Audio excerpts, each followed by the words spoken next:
Hi. Oh, hi there. Welcome, welcome. Just getting things set up here.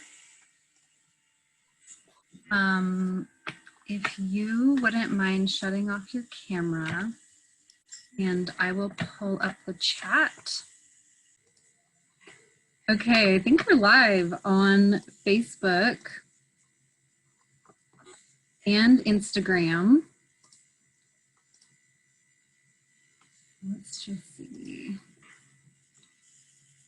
says I'm live on Facebook on your screen. Great.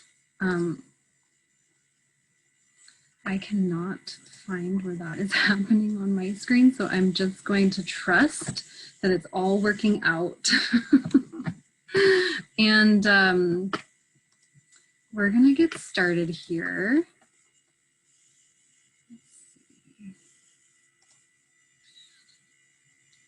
Yeah, okay, I see myself on in all these places. Wow, the internet is an amazing thing. Thanks for bearing with me as I learn all the ins and outs of this technology and make this free course available to everyone who's able to join today. So again, we are live on Facebook, Instagram, and Zoom. And you can find links for all of that stuff everywhere. So you really can't miss it. And welcome to Awakening the Change Creator. This is a free course. My name is Liberty. I am a queer, non-binary, Jewish pagan of German, English, Belarusian, Polish, and Irish descent, and probably others. And the reason why I say all of that is because whiteness has erased a lot of white people's, European people's ethnicities. And so it's important to acknowledge where we're from and our roots as part of reclaiming our identities, and also as a part of reclaiming our responsibility for past harms in the world, are benefiting from those past harms rather, and moving forward in a good way that can repair cultural harms. So you'll see me looking around at the different cameras here, and feel free to comment as we go along. I will be following comments and chat here and there. So I am the founder of Awakening Creatives, which is a, hi, welcome, which is a company that I founded 6 years ago, and I've been kind of playing it safe over the years. Started out as a yoga teacher. I moved into coaching over time and was kind of, I was playing it safe in the creativity coaching realm. And really the deepest intention of my company is to awaken the inner creativity in myself as part of my own path to liberation, and encourage that for others as well. So what does that mean to awaken? And there's this term that people use a lot to describe somebody who kind of is aware of the BS happening in the world. The term woke, as if that's a place that you can arrive. And I appreciate that process of becoming aware. It's really important to recognize. And at the same time, I believe that it's an ongoing process. It's not a destination. So in my company, I'm in co-liberation with my community members and my clients as we are in the process of awakening our creativity. And in order to awaken creativity, we have to be in touch with ourselves and in touch with our bodies and what's alive in us. And to do so, to be in touch with that, sometimes we have to pick apart the layers of a barrier, and oftentimes that barrier is trauma. So let me just pull up the presentation for you. I'm going to share some visuals with you today. And if you are on Instagram, you won't be able to see this because this will only be available for people on Facebook and Zoom. So feel free to hop over to Facebook or Zoom to see this presentation. Also, this presentation will be free for you to download at the end of the presentation. It'll be uploaded to my website. Here we are. Okay. Let's go to the beginning.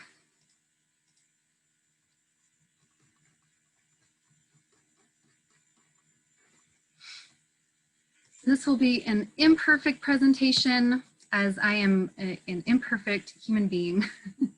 So bear with me as we make our way through this, and feel free to share any of your comments as we go. Okay, so here we are, awakening the change creator. And that's both the change creator within us and change creators within our communities, in order to sustainably grow our liberatory change efforts. That's a mouthful. We'll go into some of those terms. So today we will cover, we're going to have a land and ancestor acknowledgement, and we will explore a little bit of why do we want to awaken change? Why is that important to do right now? And what keeps our communities from living their dreams, from living our dreams. We'll explore the change that you want to see in the world and the change that you will be in the world. We'll also look at, is the work that you're doing really on your path to liberation? Or is it something that you were told you should do? We'll also talk about kind of your responsibility as a change maker. And then we'll talk about honoring the wisdom of the earth as a part of our change efforts. And I will wrap us up at the end by offering some opportunities to get involved.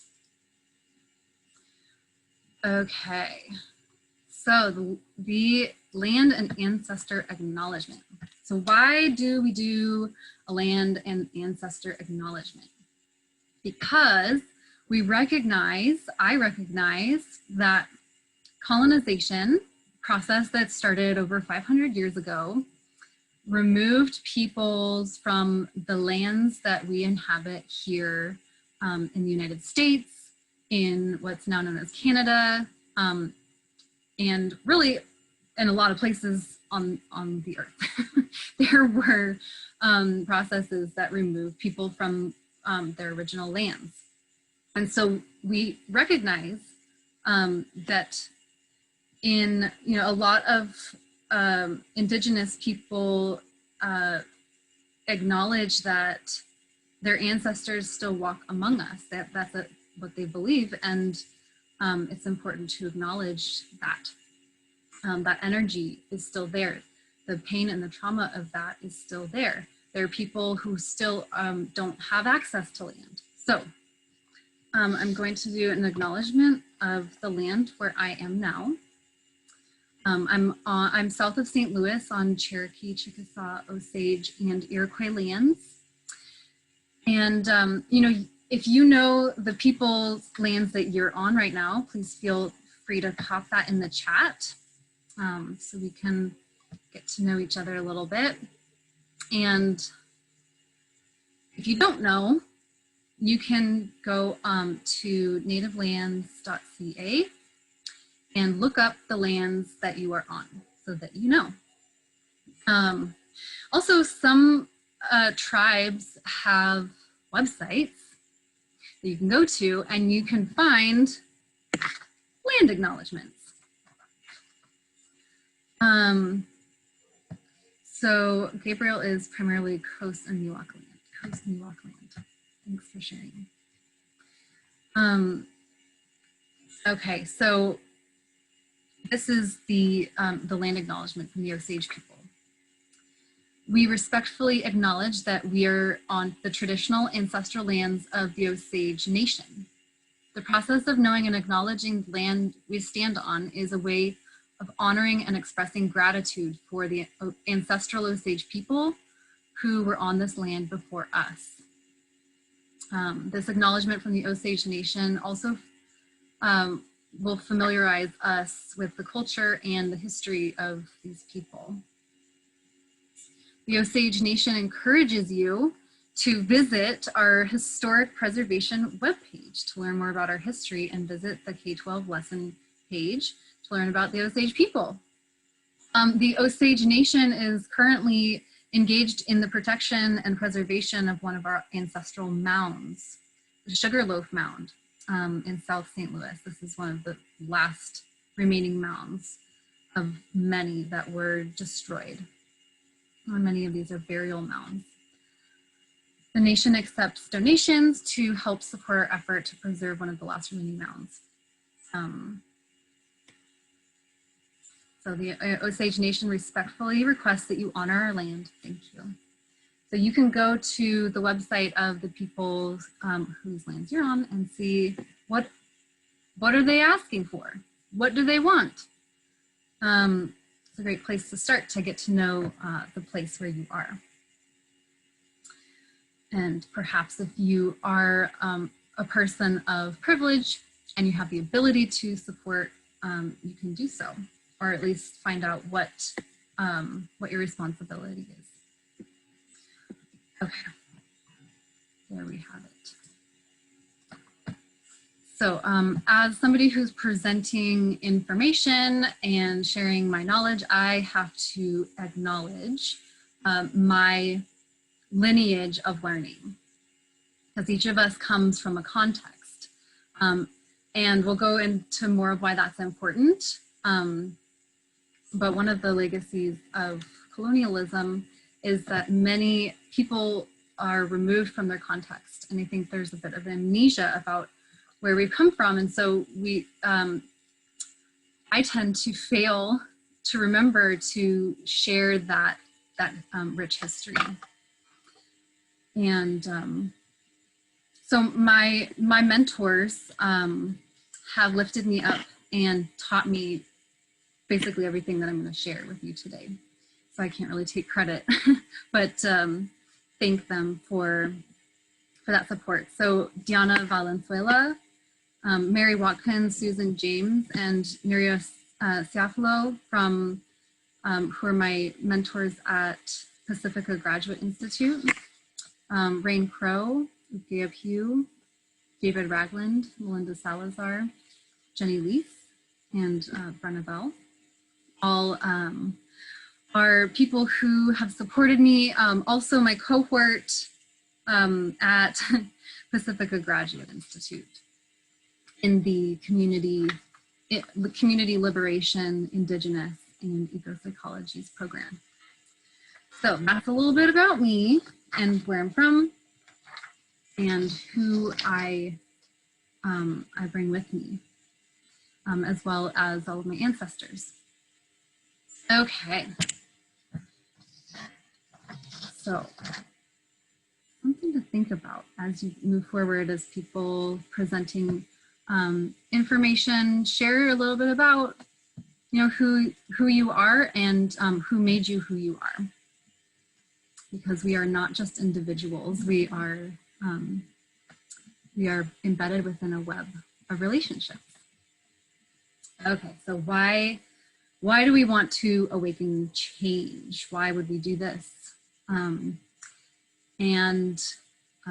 acknowledge that there is, when we go to make change, there is either, there's some sort of impetus, there's some trigger. We see something that we don't want and we want something different.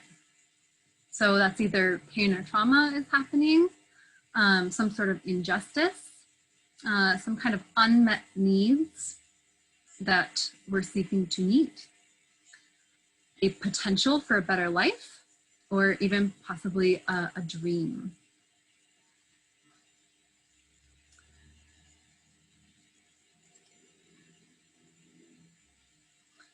So I'm going to talk about the dream. Are we awakening from a dream? Are we awakening into a dream? As we go to make change, where does the dream fall into this process? And I want to say that it's not a linear process, that our waking life, our waking consciousness is limited. And at night, if you are a dreamer, if you experience dreams or remember dreams, or you have daydreams, both of those states carry a lot of information that we need to create our best lives. So if that information is suppressed and we don't have access to it, you may feel depressed or lethargic, or like you don't have the will to do much. The dream is a part of our liveness.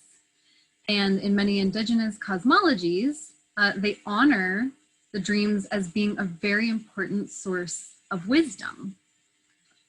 So much so that the Iroquois, and this is from this book, Native American Post-Colonial Psychology, the Iroquois have only a single divinity, dream. And also from that book, the Seneca would consider it a great crime if they failed in the observance of a single dream. Carl Jung and Freud also, in kind of the more Western thinking, also had their own way of understanding dreams. So the dreams are very human. All cultures throughout history have had some sort of relationship to dreams, waking and otherwise. So what about the nightmare? When we start talking about dreams, there's the potential for having an unpleasant dream, or a dream that scares us, or evokes some unpleasant emotions. And some of us are currently living in that nightmare. Anybody who experiences some kind of depression or oppression. And myself, as a queer, non-binary person, I do live some of that nightmare from time to time. So this, if you have waking nightmares or sleeping nightmares, those images and that information is also very important. It's an important part of understanding what we're not trying to create, what we're not trying to recreate. So do we do still need to transform that and deal with like the shadow material within that nightmare, because that exists in our psyches, or it exists in the collective psyche and our world, and creates a lot of harm. So that leads us to consider what keeps many communities from living their dream. And in our kind of modern language, we talk about, creating the dream, living out our dreams. But what is in the way of that happening? If it was that easy, we would all just be kind of walking around in a dream world, right? But unfortunately, there's a lot of past trauma that we're holding in the collective. And you could try to locate that in lots of different places, in wars, or maybe you have a philosophy about why suffering happens. But I'm going to focus in on some harms that are recreating oppression in our world today. And why we're seeing people protesting in the streets, why Black Lives Matter exists. It's in response to these harms.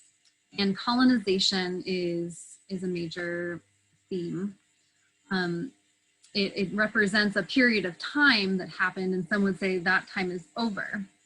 Well, what is the impact of that time period? And colonization decimated the lifeways of people all over the world, created slavery and genocide and the extraction of raw materials that continues to this day. So some would say it's not over. What else is in the way of communities from living their dreams? All sorts of trauma as a result of colonization. That could be individual, played out on an individual level, on the collective level. Trauma can be historical, like stemming from colonization, or maybe your lineage has a specific expression of harm. So that would be intergenerational harm. Like I know for my family, as Jews, there's a fear of persecution. And even like preparing for this presentation today, I'm like, oh my God, I could be called out, I could be this, I could be that, tracked down or persecuted in some way. But as an Aryan presenting Jew, I have a certain type of privilege to be able to speak and stuff. Please excuse the dogs barking in the background. I'm not alone. Okay, so oppression is another theme that prevents people from living out their dreams. And oppression is a dynamic created by one group having power and using it to exploit or harm another group. I'm going to take one quick break to close the door so I don't hear these dogs. One moment.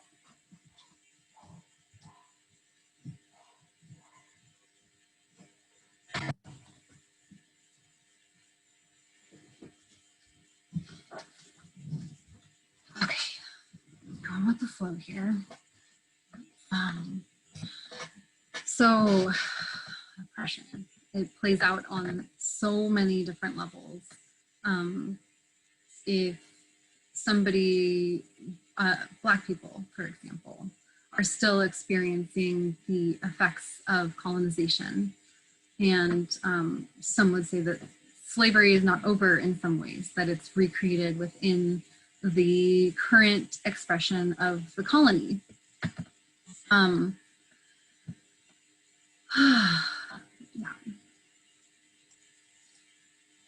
Big breaths. Heavy stuff. We're almost done with this part. Okay, so when I say this expression of the colony, yes, the colonizing government may have been removed from the space or have left on their own accord, but what is left are these remnants of the consciousness. The trauma has been passed down from generation to generation, and that's it amongst the whole collective. It's not just one group participating or experiencing that trauma, it's everybody has inherited the consciousness of coloniality. So try saying that word. It's a big one, but it's one I'll say over and over, coloniality. It is like the mentality of colonialism that is still present. It's almost like a ghost. You can't see it necessarily, but it plays out and is recreated in all of these different ways. So that I'll go through right now. So white supremacy, which deems one race superior over another, white race superior. And that has created genocide, racism, fascism, the current police state. And coloniality also rose up parallel to capitalism, so the market economy in Europe as the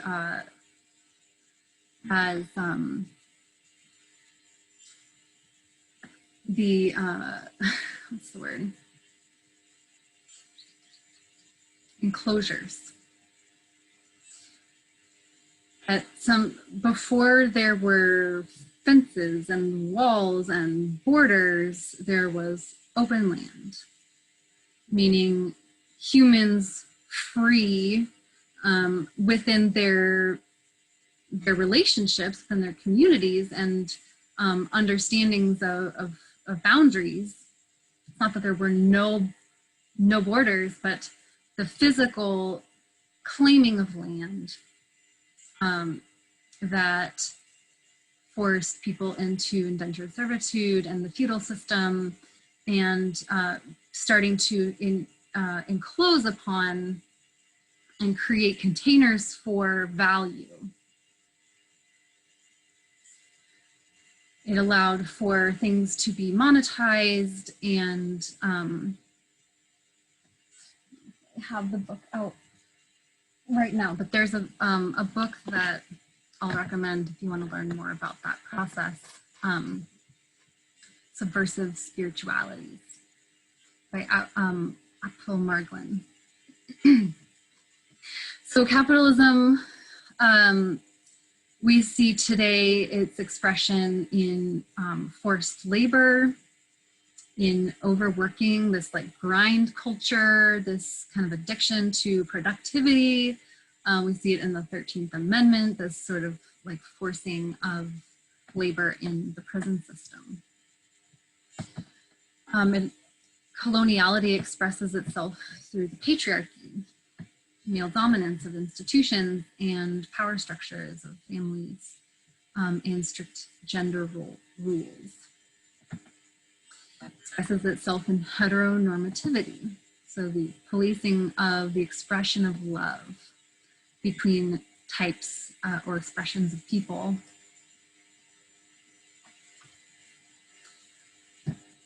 Coloniality expresses itself in binaries. So the binary of right or wrong, of good or bad, of light and dark. So this stuff goes really deep, right?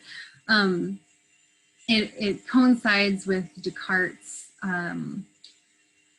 idea that the mind and the body are separate. I think, therefore I am, not just I am, right? And this separation of mind and body is also a separation between human and earth. I think, therefore I am. Not I feel and I sense and I experience and I am in relationship, therefore I am.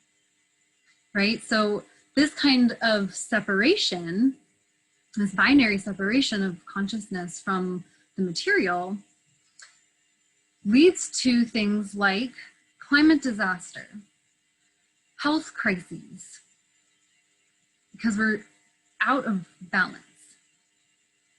It also creates the perfection, the idea of perfection, and perfection outside of the self. This idea that you have to work to create perfection, as if we are not already as we should be. Okay, just a couple more. Coloniality is expressed in fractured families. So whereas family was not necessarily the nuclear family, but an extension of the nuclear family, extended family in indigenous communities and pre-colonial communities. This idea of the nuclear family and this kind of more structured family existence creates a lot of instability between relationships, because two parents and a child or two is not a sustainable group. We need more people. We need community. We need connection. We need aunties and uncles and mentors and healers. We need all of that together. And so we see this expressed through divorce and economic migration, people having to leave their families to seek jobs elsewhere across borders. We see people fleeing from abuse because their family has become so toxic because they're not getting their needs met in the current structure, or for any number of reasons related to the trauma of coloniality. And that also connects to individualism. So coloniality might suggest that you as an individual can just get all of your needs met on your own. This like bootstrap culture where you just lift yourself up by your bootstraps and then you will have made it. You just need to work hard. And then we get all these people thinking that they can go out and make change in the world because they see a problem, but they go out and don't have relationships with the people or the communities that they're trying to help, and recreate this cycle of domination, maybe with good intentions, but still within the mentality of coloniality. Okay, that was a lot. I'm going to stop sharing for a moment and go to check in with comments.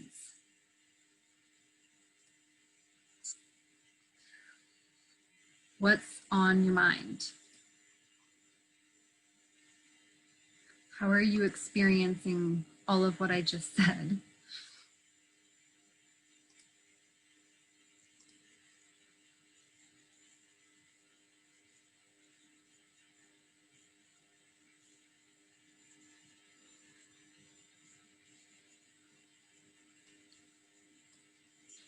Just a minute.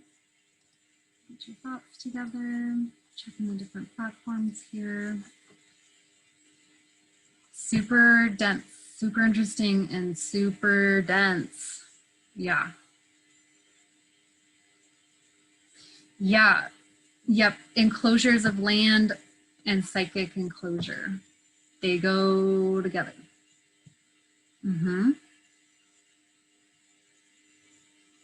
Yeah, it's dense in a good way. And for some people, and depending on your positionality, this could be really triggering information that you already know, but it's bringing up all of the stuff you don't want to think about. And if that is true, I totally respect that. Anybody is welcome to come and go as you need. Yeah, the binary. So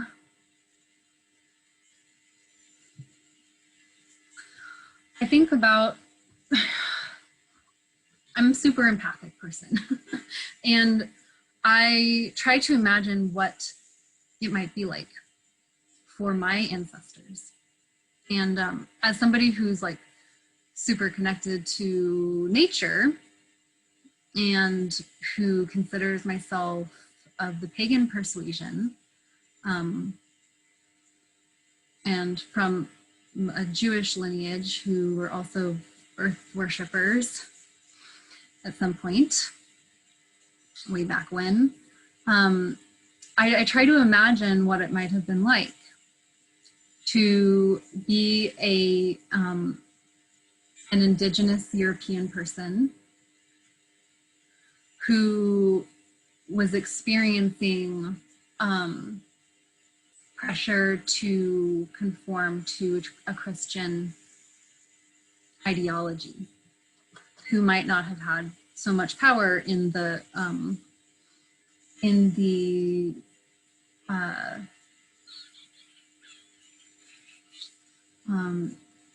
like might not have been bourgeois. or had a lot of royalty power. Although I do know that I have an earl in my lineage. So thinking from both perspectives, there has to be a point at which was a disconnect. I have to leave behind my worship of the earth or my regard for the earth to abide by this system of extraction, the market economy, and a push for expansion of the material world. So there has to be some sort of disconnect, which can create this. It's been described as the split self. Which book is that? Towards Psychologies of Liberation talks about the split self, and I'll reference that later in the presentation. Yeah, there's a lot here. So yeah, the policing of love. Your people were a threat to the patriarchy. It disrupts this, the enclosure upon the labor system, because if you can put people into a binary of male or female, you can distribute the labor and labor roles. So the people who produce, who have uteruses and can produce other human beings, those people are going to do all this kind of labor, and that labor will be unpaid. So that's free labor, and that's an easy way to differentiate the two. And then everybody who produces sperm will kind of be in this category and look this way, have these sorts of norms, and be held to these standards of production. And those people will get paid, and those people will get valued. Very toxic, very toxic. Yeah. So let's see. Yeah, when Europe destroys its own earth-based people. Right. And I was recently called out by someone who said that this idea of Europe having been colonized or colonized its own people first is somehow a fascist idea or leads to fascist thinking. And they cut off the conversation at that point and wouldn't really walk with me down that path so I could understand what they meant. So if you have any insight into that, I would be very interested. But that I came to this understanding through a course called The Burning Times Never Ended. And that's taught by Rain Crow. And actually, she's opening a course in a couple of days. I think it starts on Tuesday, the 22nd. So if you're interested in learning, going more down that rabbit hole, if you're somebody of European descent, you want to learn more, or it's really open to anybody, but it does hold space for people to heal from that disconnect and that wounding from colonization. Because I think there's a lot of white people who are not, it's called like a social amnesia, unaware of what has happened to our own people, and kind of have absorbed this coloniality, colonial consciousness. And okay, there's more here. Let's keep going.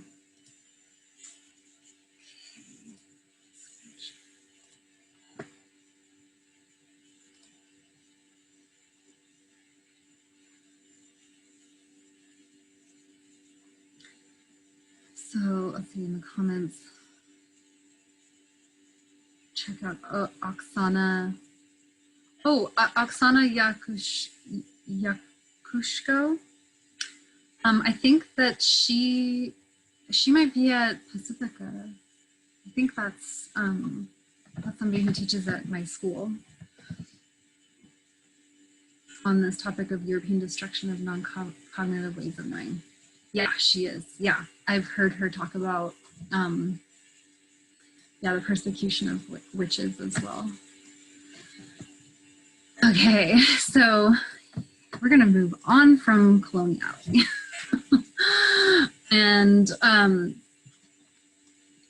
so you, my friend, are a change creator. Every time you breathe, your body goes through a process of absorbing oxygen and delivering it to all the cells in your body, and you are physically, chemically changing all of the time without even thinking about it. You are a creative being in that way.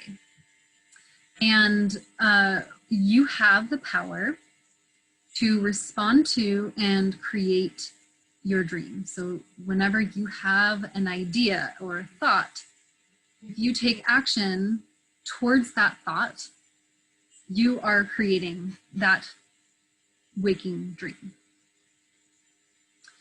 And when we understand the barriers of oppression that we each encounter, or the people that we work with encounter, and we have a clear vision of where we want to go ourselves and with our community, we can create really powerful change.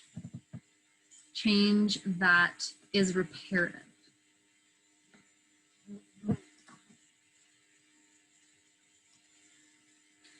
In order to create change that is reparative, that it heals harms, we have to be really clear about our values.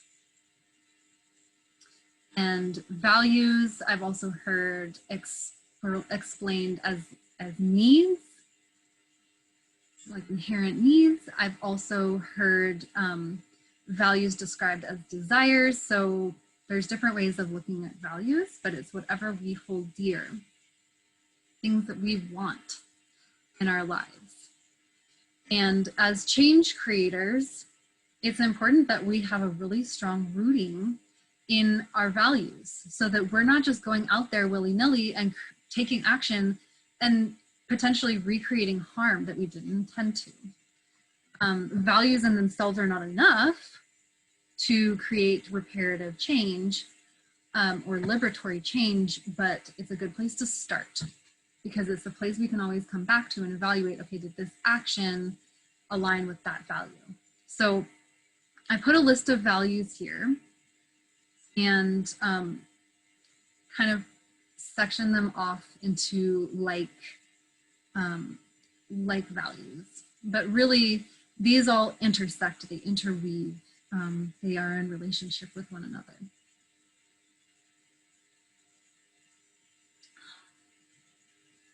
So I'd say that all of these values, honesty, transparency, presence, trust, accountability, authenticity, connection, community, belonging, cooperation, mutuality, solidarity, reciprocity, values of respect, consideration, appreciation, dignity, to matter, acceptance, physical values, food and water, shelter, air, rest, sleep, safety, exercise, healing, sex,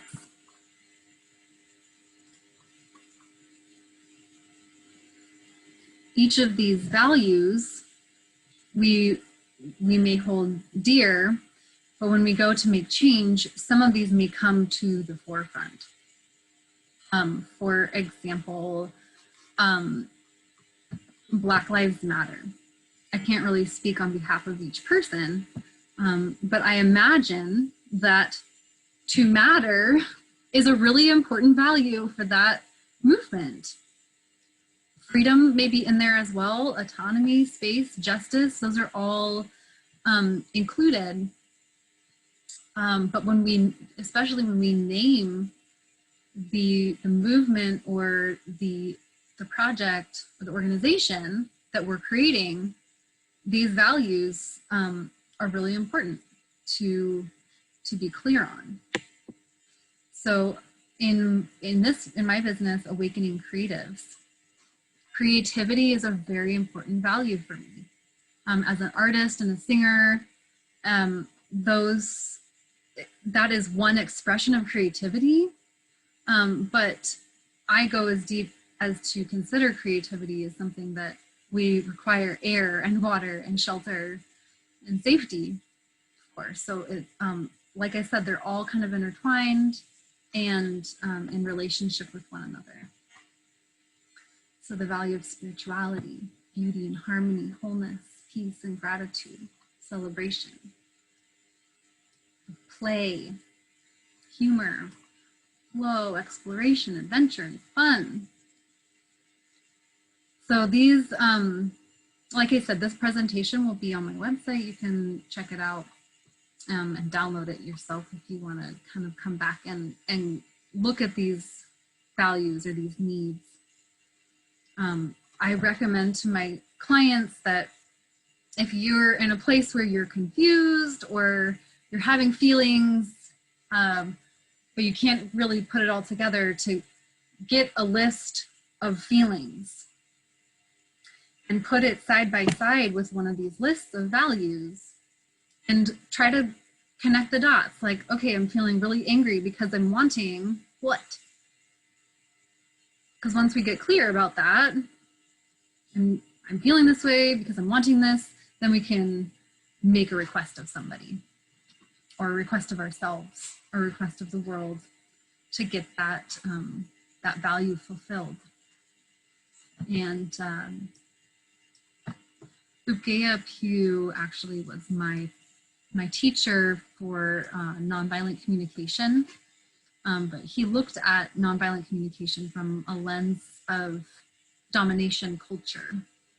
And he's the one who suggested to me that that needs may or may not be needs. There's like this debate, is it a need or a desire? Let's just not worry about whether it's a need or desire, but consider that it's something that we value and that has inherent value.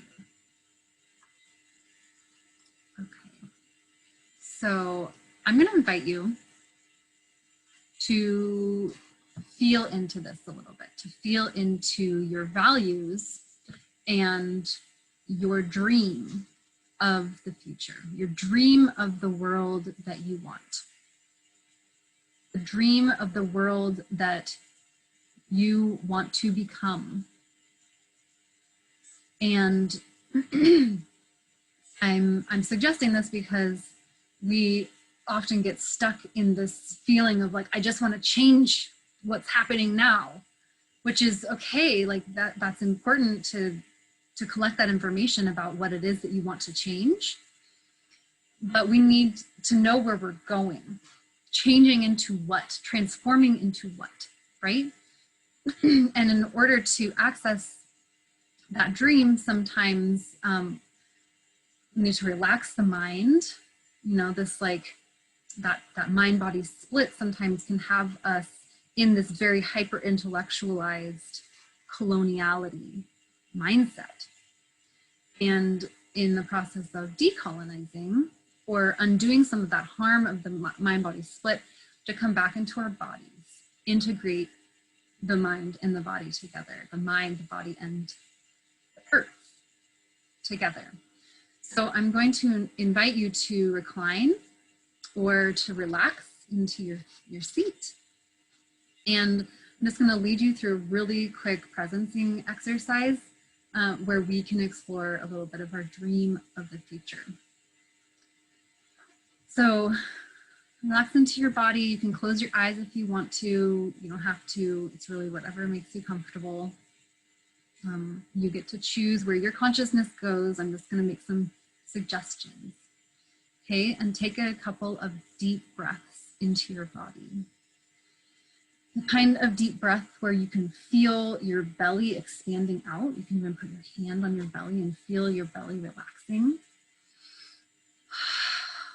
So you take some deep breaths and exhale that all of the air.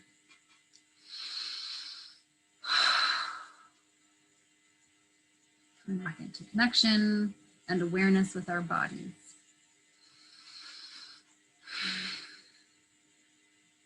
You can feel your body in contact with your chair or your couch or wherever you are on the earth. Feel where your body makes contact. Feel the sensation. Maybe you can feel the atmosphere on your skin.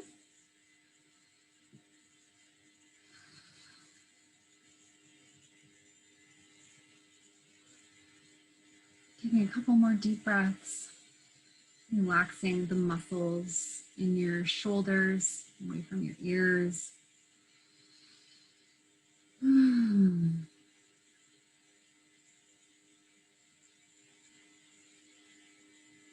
Feel the sensations in your body, the breath moving through your body, feeling the earth below you, and the gravity pulling you into connection with the earth.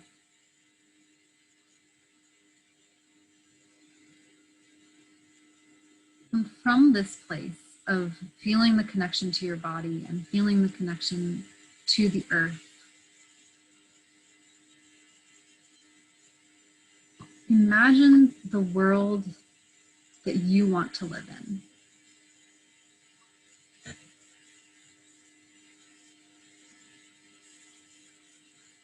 How you want the world to become.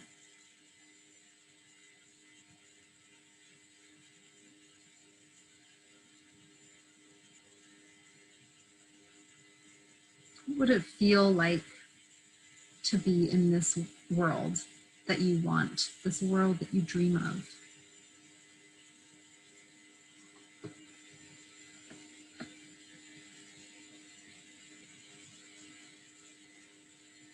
What does it look like? What does it smell like?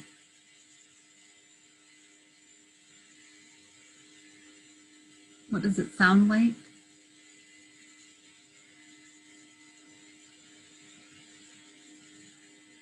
What can you feel in this world that you want to live in?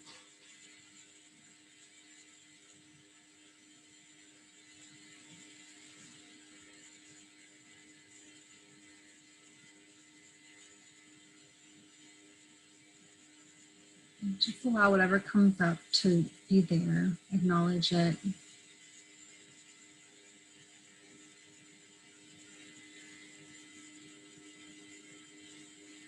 Notice all the different sensations in your body when you consider this world that you want.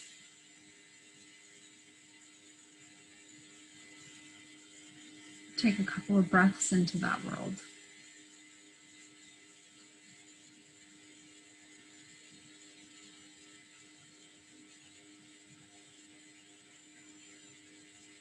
And when you're ready,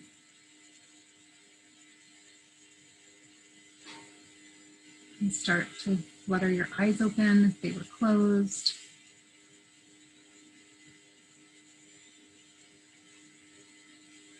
What did you see? What did you experience in this world? What did you notice about this world that you want?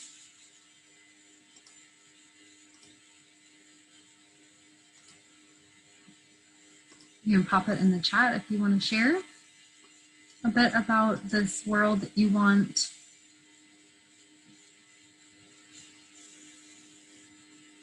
Check the comments.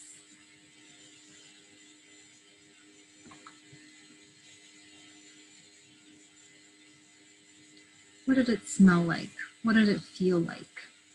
What did it sound like?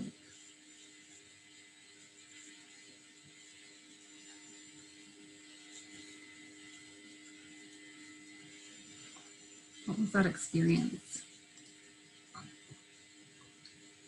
More trees and fewer screens.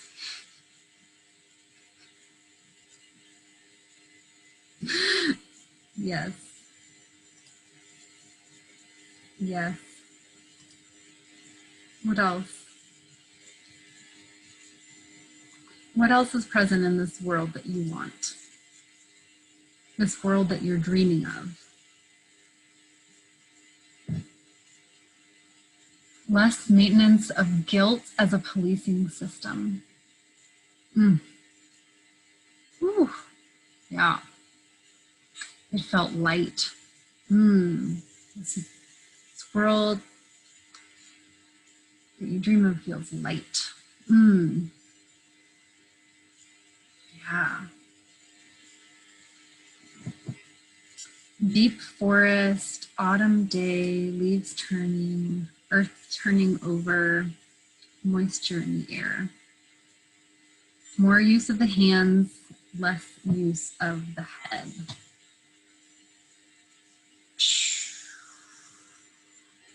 Yes, I feel that.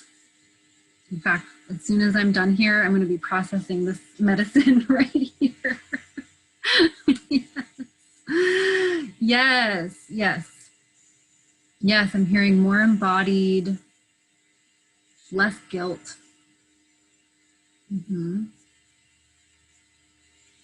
Yeah.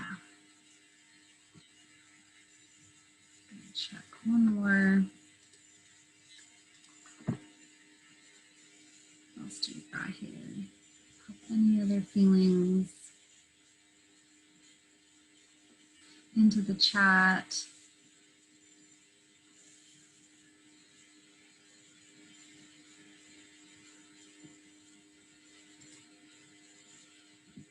Okay, yeah. Yes, this world that we want.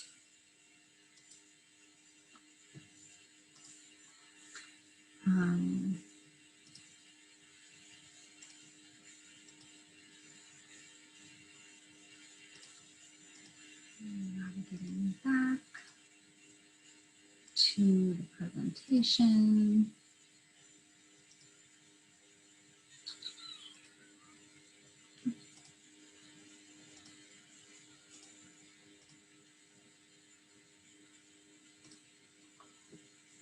There we go.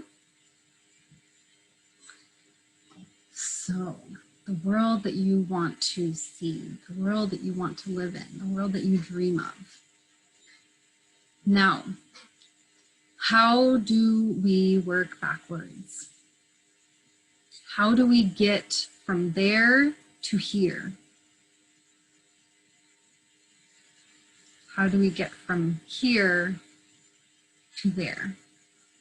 Knowing that we can never really know how it's going to turn out, but this process, this exercise of imagining is part of growing that connection to the dream. The more space that we make for the dream, the more space that we make for the possibility of creating that dream. And you saw it and experienced it just as you started to imagine it, you felt lighter. You could see, you could smell, you could hear, perhaps. It was starting to become in your own psyche, in your own body. So, how do we get from here to there, from there to here? That is the process of change. That is the process of transforming this reality into the next reality. And that requires you. It requires you to be, requires you to be present with yourself and with the dream as much as possible. Also requires us to be in relationship. Because, like I said, my live video ended on Instagram. That's too bad. Like I said, we are interconnected. We may feel like individuals, but our actions have consequences for other people, and we are embedded in a network of many, many, many other beings. And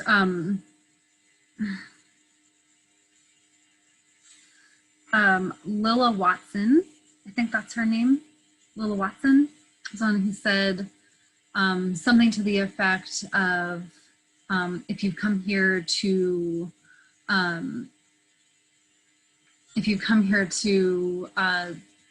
forget the exact words, if you come here to essentially help me, like, forget about it.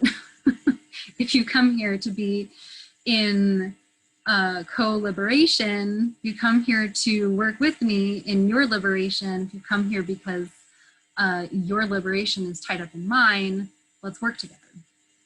I'll get that quote down eventually. Lilla Watson. So co-liberation in relationship.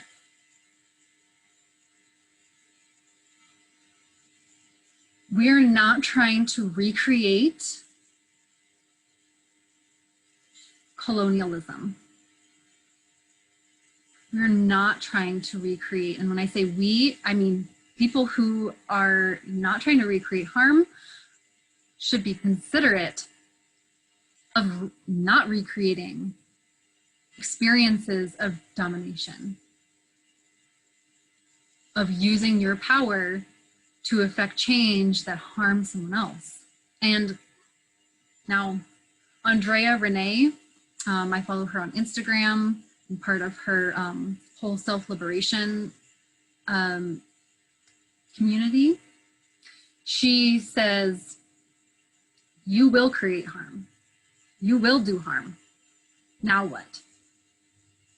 So it's not that we will never do any harm, or that we can, you can escape harm, because we, even with good intentions, sometimes we stimulate pain in other people. We can't always avoid that. But we can be in relationship. We can be attuned and aware of the other person with practice. Sometimes we need to unlearn some things, some toxic behaviors of dominating. And that shows up in the way that we communicate with each other, the way that we don't communicate with each other, the way that we listen or don't listen, and also in our mode of engagement. So like Lilla Watson, oh, thanks, Gabriel. If you come here to help me, you're wasting your time. But if you come here because your liberation is bound up with mine, let's work together. Yes, exactly. Yeah, and I see this as an issue so often with people who, well-intentioned people who want to help, who want to create a better world, and who don't want to do harm, but end up overstepping and kind of abusing their position. So, okay, I want to tell you a story about a client who used her positionality, so her position, her identity, and her privilege in the world to create change in relationship with someone. Elena loved her boyfriend. Loves her boyfriend. He's a recovering addict and a formerly incarcerated man of color. Elena has a passion for justice and healing. So that was her value. She had the privilege of a college education. She is a white presenting mixed heritage female woman. And she used her education to learn about the failures of transitional housing, and the failures of the support systems for formerly incarcerated people. And she is applying herself to create a collaborative co-housing, transitional housing organization, and to work with other organizations. So that was an awesome way for her to use her privilege and her passion and put them together to be in relationship with the people affected. She did not go to her boyfriend and say, this is what I'm going to do, and I hope you like it.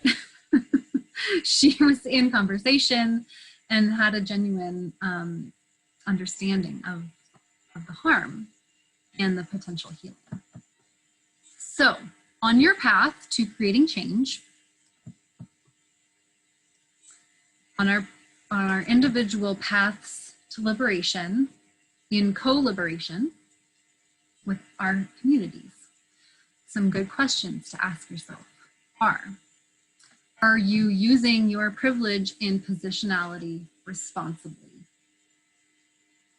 Are you putting your gifts to use in a way that is serving? Are you aware of how your position might negatively impact the people that you're working with? Like even doing this presentation today, I was worried that, and I may have a negative impact on people. I may stimulate harm. I'm open to talking about it. I'm open to receiving feedback. I'm open to attempting to repair that harm. But I can only know what I know from where I'm at right now. So we are fallible humans. We will make mistakes. And then, like Andrea Renee says, now what? How will I respond? So another question to ask you when you go about creating change is, would it bring you joy to succeed in your endeavor? Or are you just doing it because you think you're supposed to, or you were guilted into it, or what have you? Would it create liberation for you and for the people that you're working with? If you're just doing it out of the goodness of your heart because you want to see things change for other people, how is it personal to you? How is it bringing you more present into the world? How is it creating liberation for you? Do you have a vision? I think it's common to see people reacting out of pain and rage, and those can be righteous. Rage can be holy.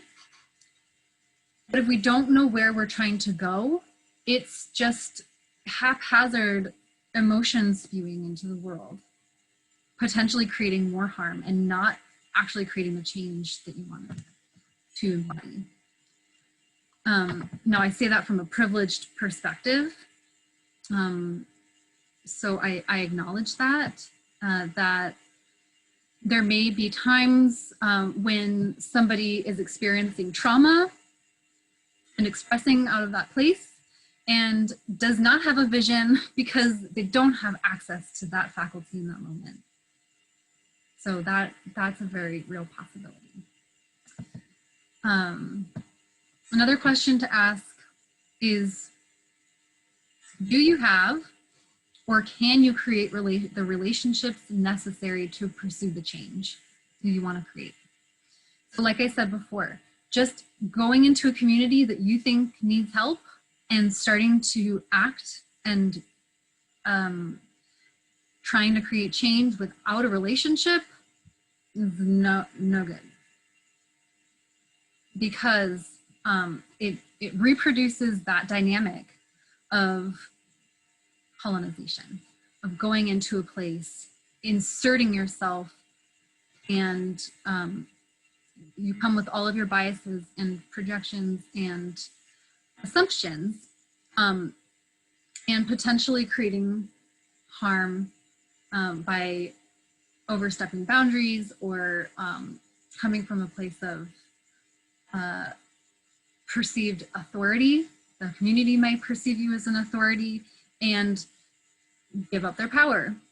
Or another scenario is that you go in as an authority and you're kicked out, you know, because there's so many people in the past have done that. And this is a really big problem in like Indigenous research. That so many white researchers have gone into Indigenous communities and said, you know, like, here's our research project and this is what we're doing and this is how you can contribute to understanding you, instead of building relationships and finding out what matters. What do they value? What do they want? How do they want to create knowledge? So that's just one example. And if you want to learn more about that topic specifically, this is a great book, Decolonizing Methodologies, by Linda Tu Huai Smith. And I'll show you some more references at the end of this. Okay, moving along. So embodying possibilities for change. There are many, many ways to get from the nightmare to the dream. Many ways, many paths. There's no one right way to create change. There are ways that have worked in the past, but may not work in this moment. There are ways that might not have worked in the past, but may work in this moment. And I'll give you an example. I have attempted to start organizations in the past, kind of out of a whim or like a thought of like, oh, this would be good to talk about racism in my upper class white community that I was raised in. What a good idea, right? Let's do that and, you know, put it out to a few folks. Nobody responds. It falls flat. But then a month later, there was a racist incident in the community. And the person who experienced the racism wrote an article, got published. And then next door, the website was blown up with comments about this article. That was a place to create change. That was a place where people were activated. They were present to the harm. They were in unproductive dialogue around it, and they needed a place to have that dialogue. And so I reached out, and people reached back, and together we moved forward in creating a space for that dialogue to happen. That wouldn't have worked. It didn't work. Out of nowhere, just out of some nebulous desire for change. You know, the Black Lives Matter movement was a response to an incident, was a response to a harm, specific harm. So as you approach your desire and your dream for change, how are you getting there? What will it take to create that dream? And be sensitive to the fact that the way that you might want to make it happen might not be the way that it can happen. So yeah, be open to the many different pathways and the emergence of the dream. That it's not always something that we can make happen. Sometimes it's something that we respond to organically. And that we're not alone, you know? Gabriel says the world he dreams of has more trees and less screens. I'm with you. You know, I think that a lot of us share a collective dream. And the more we talk about it, the more we can find where we connect and we can come together and work together to create that. Okay. Honoring the wisdom of the earth. So, like I just said, sometimes change happens organically. We can't always create it as individuals with a dream. Sometimes we must be in relationship with people and be ready to respond to a collective harm. So in honoring the wisdom of the earth, going about a change in an inorganic way can sometimes create more harm than healing. So in the example that I gave you of the community that I responded to the racist incident on Nextdoor,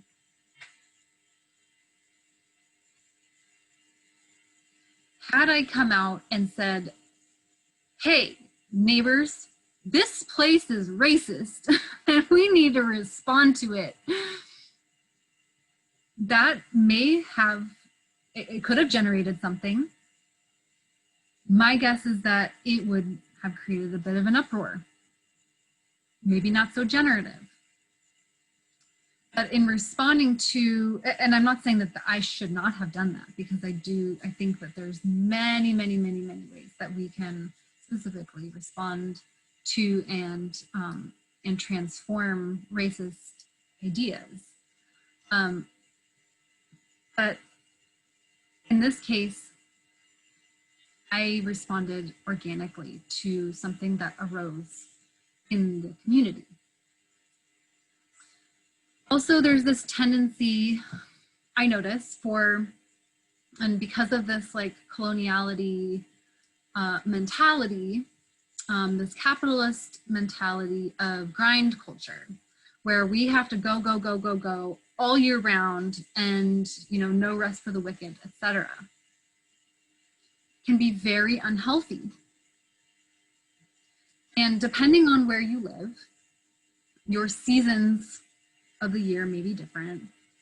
And so you have to tune into your place, the land where you are located, and the spirit of that land, the wisdom of that land.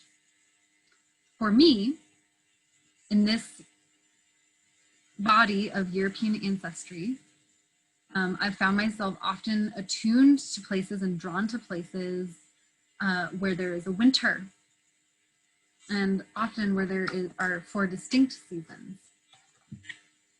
much like my ancestral home place. And I'm not saying there's a right way to be with that either. That's just how I've experienced my relationship to land. And in that, I find that in the wintertime, my body wants to rest. My body wants to relax, go a little bit slower, have time for reflection and integration of everything that's happened throughout the year.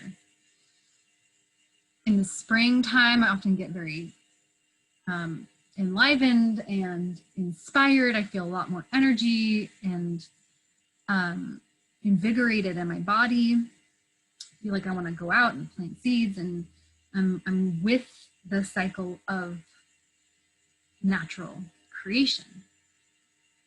And as it gets hot in the summer, I get more amped up and more energy and going and getting into a groove. And then around this time, I'm ready to harvest. I'm ready to harvest the plants from my garden. I'm ready to harvest the wisdom that I have collected throughout the year of learning and activity. I want to celebrate. I want to start letting things go. So again, I'm not saying that there is a right way to be, but I want to suggest that in this world where the lights are always on, that is not the way that all of the other plants and animals and perhaps our ancient ancestors have experienced the world and the cycle of the sun and the moon and daily rhythms of creation.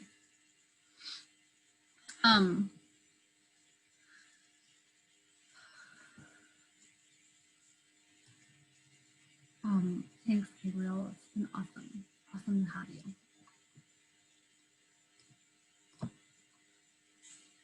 So extractive practices like this, where we are constantly asking our bodies to give and give and give and create more and more labor to take and take and take and take more from the earth, we end up with things like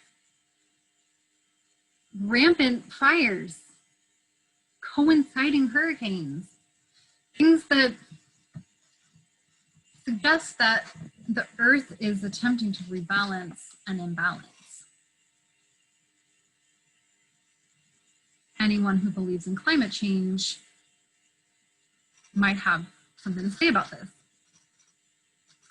And as we know from studies from many different sources, ecological disaster, the ecological harm disproportionately affects communities of color. So it's just another way that coloniality shows up. This unrepaired harm continues to perpetuate itself. Okay, I'm gonna stop sharing just for a moment.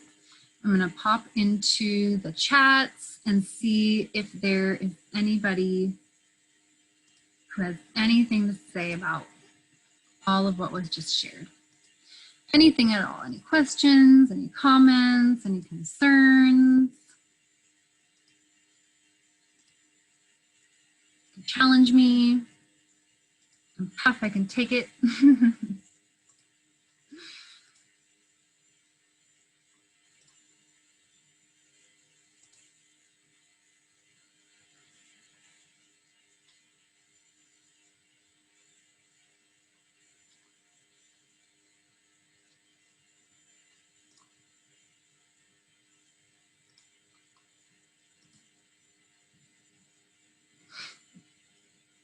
I'm not seeing the comments on Facebook. So I'm sorry if I'm missing any comments on there, y'all. I don't know why it's not showing up, but I don't see the comment thread.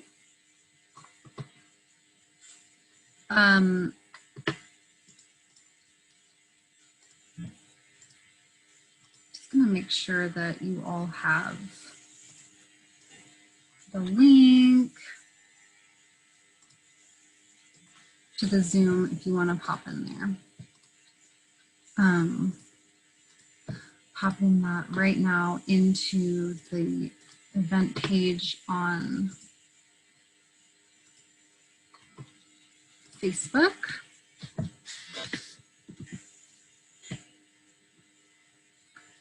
Constantly adapting, changing, and being present at the moment.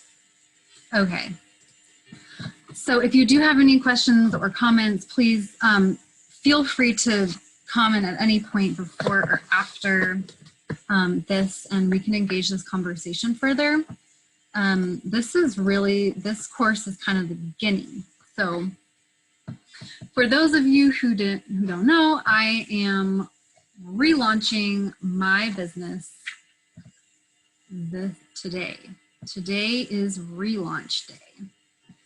And I have an offering for you based on everything we just talked about. And this is called the Awakening Change Creators Field Guide. And in this field guide, this is a year of liberatory coursework. We will be following the cycle of the sun. We will be following the seasons of the year. So starting with the fall, we'll have a whole season surrounding the idea of harvesting the fruits of our labor. So this is coursework that uses the metaphors of nature and the wisdom of natural cycles of change to explore our own creativity as change creators, and our potential for making change in our lives and in our communities. So in harvesting the fruits of our labor, we'll talk about untangling this idea of success from productivity. We'll go a bit more into capitalism and white supremacy. We will return to the roots. As you can see, we're working with this kind of metaphor of the tree. So we will be returning to the roots and our experience of our positionalities, and explore what is community, what is positionality.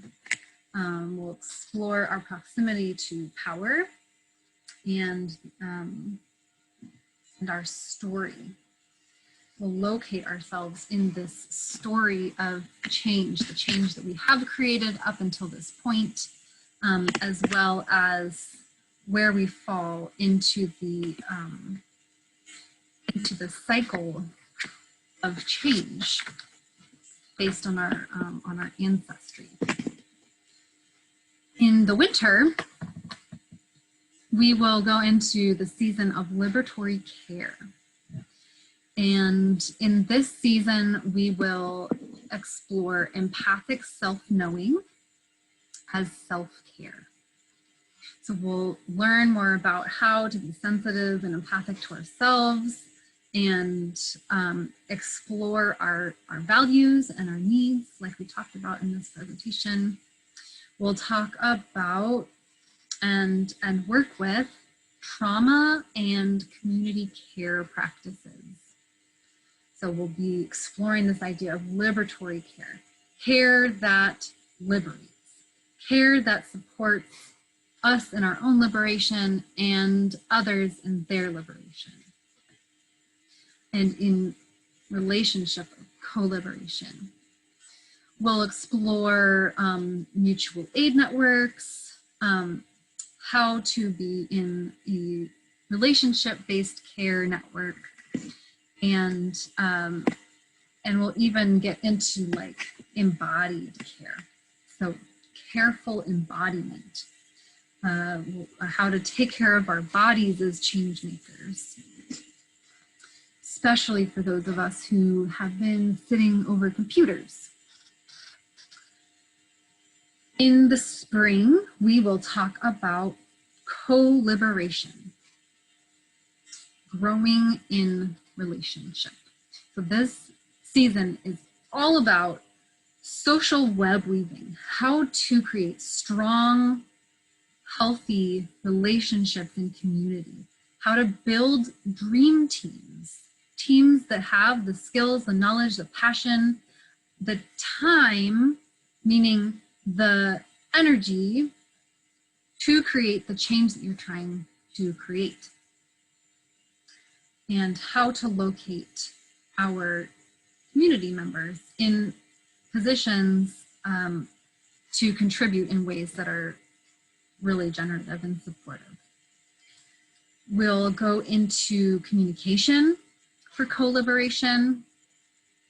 So for those of you who have seen The Color of Fear by Le Mounier, this is the section where we will be considering some of those mindful facilitation tactics, and might even watch The Color of Fear. And we'll kind of stock some of the coloniality in our language, meaning talking about the words and ways of communicating that have stuck with us through coloniality. We'll also explore a little bit more about using our voices and allowing for our authentic, truthful voices. And finally, in the summertime, we will go into ripening the fruits of our labor, crafting fruit-bearing projects. And this is the season where we'll get into this a little bit more about the untangling our relationship to money, transforming our relationship and our understanding of money and anti-capitalism, and wielding our power for change. So we'll talk about power differentials and the different levels of making change within our own communities and institutions.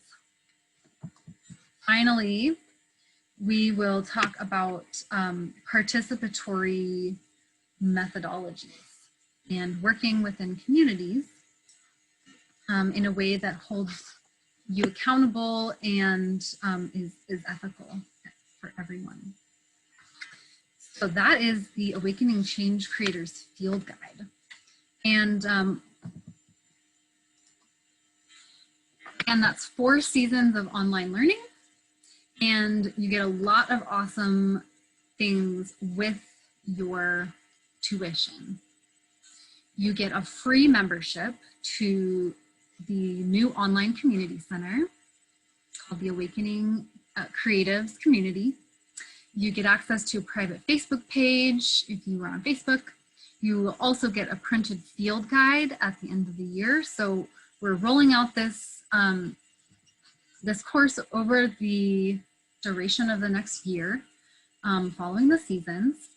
And I'm not alone in teaching this course. I'm actually going to be joined by at least a dozen other co-facilitators who have a diversity of wisdom and experience and are so awesome and energetic, and I love them. They're some of my favorite people.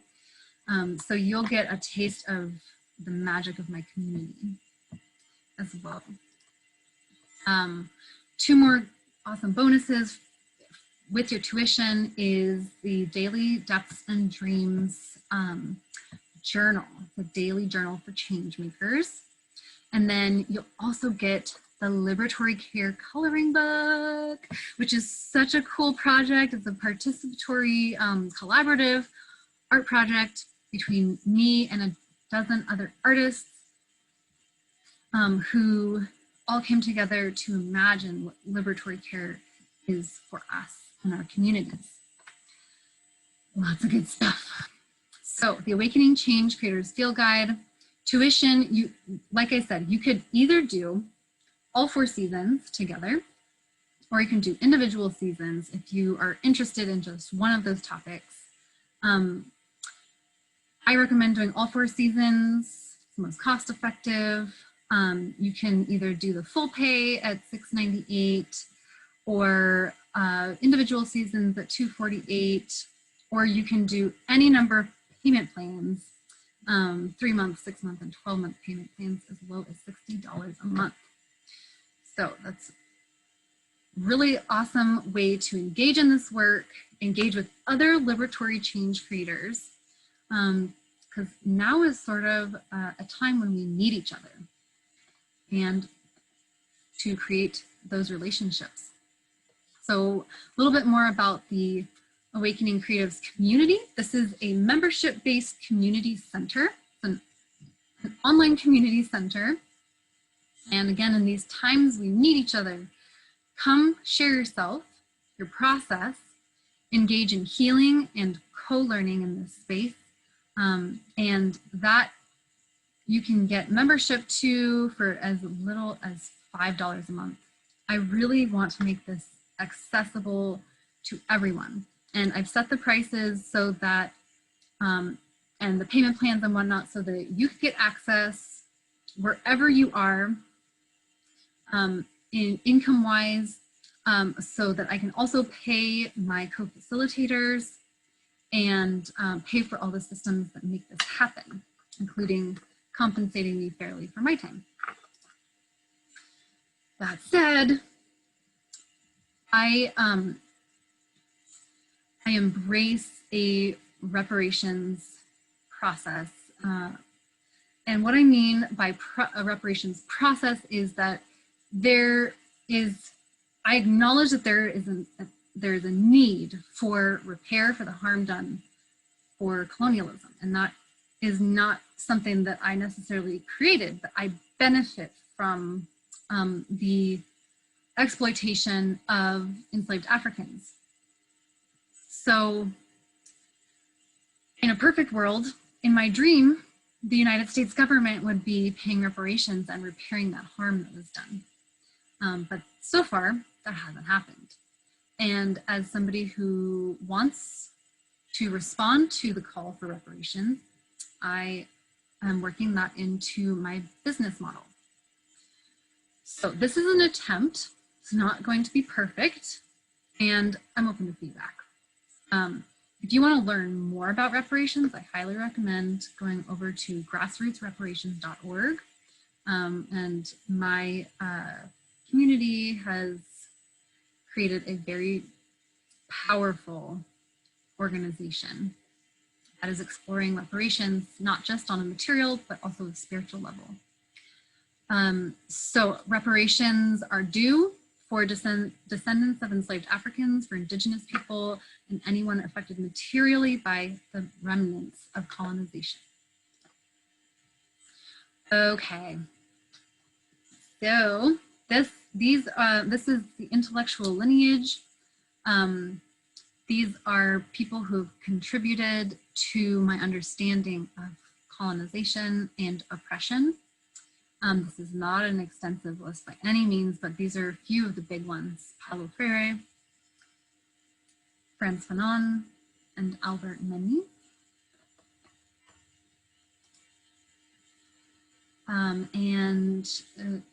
Like I mentioned earlier, Linda Tu Huai Smith wrote Decolonizing Methodologies.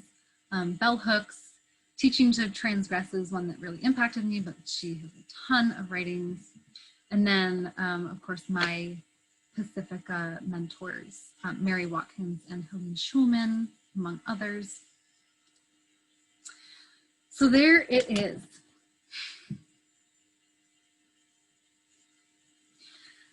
Again, I am Liberty, use they, them pronouns. I am a queer non-binary person who has started this business, and I am relaunching this business today. I just made live right before this presentation, a brand new website, awakeningcreatives.com. I highly recommend you go over there and check out some of the offerings that I mentioned. Sign up, join us in the Awakening Creatives Community Center. That is a great place to get started with this work and or continue it if you have been at it for some time. It's really for anybody who's looking to engage in collaboration with others and build community, develop your change effort, whether that's just you're at the learning stage or you're developing a project or an organization. Come into that space. We will be having office hours and co-working sessions, and you get so much benefit from joining a community like this that is really, really low cost. And if you're interested in receiving reparations, just email me at liberty@awakeningcreatives.com, and you can find links for that on the website. Really want this to be available to whoever wants or needs it, and also make it sustainable for me.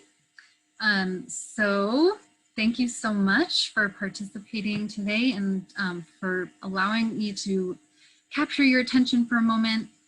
I hope that you are well and that you are investing in your own self-care and care for your community. Really appreciate having you here and this opportunity to show up in this way. So take care, everybody, and I will see you in the Awakening Creatives community. in the community center or in the Awakening Change Creators Field Guide. Or if you want to engage in one-on-one work with me, I also do one-on-one coaching and have packaged my coaching services with the Awakening Change Creators Field Guide. So you can get all of that in one. Just head over to awakeningcreatives.com and I'll see you there. Bye, everyone.